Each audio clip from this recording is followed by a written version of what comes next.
Beaucoup de personnes se posent la question de savoir si ils sont dans une relation toxique ou pas. À partir du moment où on se pose la question, c'est que déjà il y a quelque chose qui ne va pas. C'est que déjà peut-être tu te sens pas bien dans ta relation. Par exemple, si tu as toujours peur de dire quelque chose parce que ton conjoint ou ta conjointe va te le reprocher, on va pas être d'accord avec toi. Alors bien sûr, on n'est pas toujours d'accord dans un couple, mais que c'est constamment. Tu as toujours peur de dire quelque chose, de peur de générer de la colère, ou que la personne soit jamais d'accord avec toi, que ce soit toujours de ta faute. Ça peut être un comportement dans une relation toxique.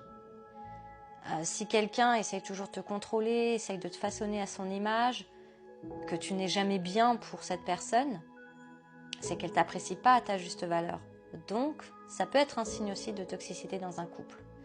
En gros, à partir du moment où tu te sens pas bien dans la relation, tu n'arrives pas à être toi-même, tu ne peux rien dire, même cette personne est toujours en train de te dévaloriser, en train toujours de te dire que tout ce que tu fais, ça va pas. Bah en fait, on se pose la question, mais pourquoi si je suis une si mauvaise personne, pourquoi elle reste encore avec moi? Donc c'est un signe de toxicité dans un couple. Parce qu'on doit s'accepter tel qu'on est, avec nos défauts, nos qualités. Bien sûr, il y aura des hauts et des bas, bien sûr, ce sera jamais facile. On n'a pas tous la même façon de penser, on n'a pas tous la même éducation. Mais à partir du moment où une personne veut vraiment te façonner à son image et toujours dans le reproche envers toi et se reproche jamais rien, on est dans une relation toxique parce que tu ne te sens pas bien.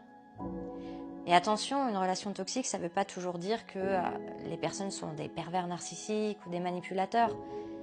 C'est peut-être que vous n'êtes pas compatibles.